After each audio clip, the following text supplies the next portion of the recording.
തീർച്ചയായിട്ടും ജനാധിപത്യ രാജ്യമാണ്. എല്ലാവർക്കും അവരുടേതായിട്ടുള്ള രാഷ്ട്രീയ നിലപാടുകൾ സ്വീകരിക്കാനുള്ള സ്വാതന്ത്ര്യമുണ്ട്. CPM-ൽ നിന്നൊരാൾ അല്ലെങ്കിൽ CPM സഹയാത്രികനായിട്ടുള്ള പിണറായി വിജയന്റെ മനസ്സാക്ഷി സൂക്ഷിപ്പുകാരനായിട്ടുള്ള ഒരാളെ BJP-യിലേക്ക് പറഞ്ഞയക്കുമ്പോൾ സ്വാഭാവികമായിട്ടും അതൊരു ഡീലിന്റെ ഭാഗമാണോ എന്ന് ആരെങ്കിലും സംശയിച്ചാൽ കുറ്റം പറയാനാവില്ല. ഈ ചാനൽ ചർച്ചകളിലൊക്കെ നമ്മൾ കണ്ട് പരിചയമുള്ള ഒരു സുഹൃത്ത് എന്നുള്ള നിലയ്ക്ക് BJP-യിലേക്ക് അദ്ദേഹം കടന്നു പോകുന്ന സമയത്ത് സ്വാഭാവികമായിട്ട് എനിക്ക് തോന്നുന്നൊരു സംശയം എന്ന് പറയുന്നത് അദ്ദേഹം പിണറായി വിജയന്റെ ഒരു ദൂതുമായി പോയതാണോ എന്നുള്ള സംശയമാണ് എനിക്കുള്ളത്. അല്ലെങ്കിൽ പിണറായി വിജയൻ അങ്ങോട്ട് പറഞ്ഞയച്ചതാണോ, ഒരു ഡെപ്യൂട്ടേഷൻ പോലെ പോയതാണോ എന്നുള്ള സംശയങ്ങളാണ് സ്വാഭാവികമായിട്ട് ഉയരുന്നത്. എന്തായാലും അദ്ദേഹത്തിന്റെ രാഷ്ട്രീയ ഭാവിക്ക് എല്ലാ ഭാവങ്ങളും നേരുന്നു. വളരെയധികം നന്ദി സന്ദീപ് വാര്യർ താങ്കളുടെ പ്രതികരണത്തിന്. ബിജൻ വായനോട് വാർത്തയുടെ വിവരങ്ങൾ നൽകാനായി ചേരുന്നുണ്ട്. ബിജൻ, CPM-നെ പൂർണ്ണമായും തള്ളിക്കൊണ്ടാണ് റെജി ലൂക്കോസ് BJP-യിലേക്ക് ചേർന്നിരിക്കുന്നത്. ഇനി വരുന്ന കാലം കേരളത്തിൽ അത് BJP-യുടേതാണ് എന്നുകൂടി റെജി ലൂക്കോസ് പറഞ്ഞു വെക്കുന്നു. ഒരുപക്ഷെ എന്തായിരിക്കും ഈ സമയത്ത് ഇത്തരത്തിലൊരു മാറ്റത്തിന് കാരണം? അല്ലെങ്കിൽ നേരത്തെയും ചർച്ചകൾ നടന്നിരുന്നു. അത് റെജി ലൂക്കോസ് പറഞ്ഞത് തന്നെ BJP-യിൽ നിന്ന് ക്ഷണിച്ചു, അതുകൊണ്ടാണ് BJP-യിലേക്ക് പോകുന്നത് എന്നാണ്.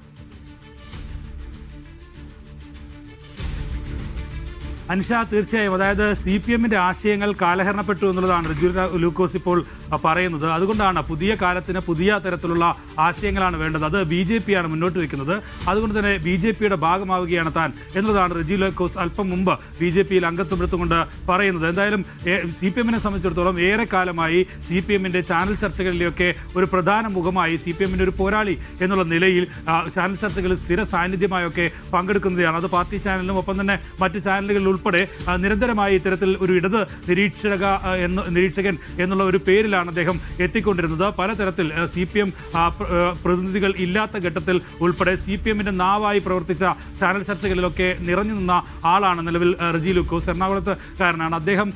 കുറെ കാലമായി മലയാളികൾക്കുൾപ്പെടെ ഇടത് പക്ഷ ആശയങ്ങളും ഒപ്പം തന്നെ CPM-ന് വേണ്ടി വാദങ്ങൾ ഉന്നയിച്ചുമൊക്കെ അറിയപ്പെടുന്ന ആളാണ്. ആ റെജി ലൂക്കോസ് ആണ് ഇപ്പോൾ BJP-യിൽ അംഗത്വം എടുത്തിരിക്കുന്നത് എന്നതാണ് CPM-നെ സംബന്ധിച്ചിടത്തോളം ഇക്കാര്യത്തിൽ ഉള്ള ഒരു പ്രശ്നം എന്ന് പറയുന്നത്. CPM-ന് പറഞ്ഞു നിൽക്കാൻ കഴിയുന്നത് അദ്ദേഹം ഒരു ഇടത് ഒരു സഹയാത്രികനായി ഒക്കെ പ്രവർത്തിക്കുക മാത്രമാണ് ചെയ്തത്, അല്ലാതെ പാർട്ടിയുമായി അത്തരത്തിൽ അടുത്ത ബന്ധമുള്ള ആളല്ല എന്നൊക്കെ ന്യായീകരണം പറയാൻ കഴിയുമെങ്കിലും ഇടതുപക്ഷത്തിനായി പ്രത്യേകിച്ച് CPM-നായി വലിയ തരത്തിലുള്ള വാദമുഖങ്ങൾ ഉയർത്തുകയും CPM-ന്റെ അഭിപ്രായങ്ങൾ അതൊരു ജനങ്ങളിലേക്ക് എത്തുന്ന ചാനൽ ചർച്ചകളിൽ ഉൾപ്പെടെ അദ്ദേഹം ആ വാദങ്ങൾ ഉന്നയിക്കുകയും ഒക്കെ ചെയ്തു പോകുന്നതാണ്.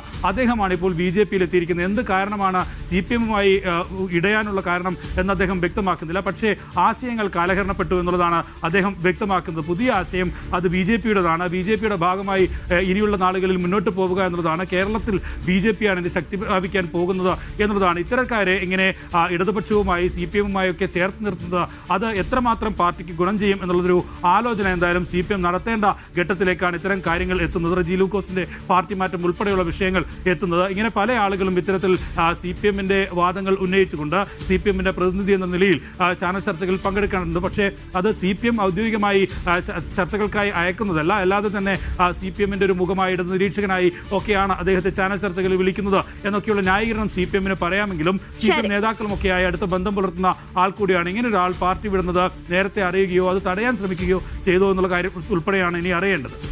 അനിഷ, CPM സഹയാത്രികനായി ചാനൽ ചർച്ചകളിൽ പ്രത്യക്ഷപ്പെട്ടിരുന്ന റെജി ലൂക്കോസ് BJP-യിലേക്ക് ചേർന്നിരിക്കുന്നു. ഇപ്പോൾ പാർട്ടിയുടെ ഒരു വിശദീകരണം കൂടി വരുന്നുണ്ട്. റെജി ലൂക്കോസ് പാർട്ടിയുടെ ഒരു ഘടകത്തിലും അംഗമായിരുന്നില്ല എന്ന് CPM കോട്ടയം ജില്ലാ കമ്മിറ്റി പറയുന്നു. സ്വയം പ്രഖ്യാപിത ഇടതുപക്ഷ സഹയാത്രികനായി ചാനൽ ചർച്ചകളിൽ പങ്കെടുക്കരുതെന്ന് നേരത്തെ അറിയിച്ചിരുന്നു. മാധ്യമങ്ങളാണ് ഇടത് സഹയാത്രികൻ എന്ന വിശേഷണം നൽകിയതെന്നും CPM ജില്ലാ കമ്മിറ്റി പറയുന്നു.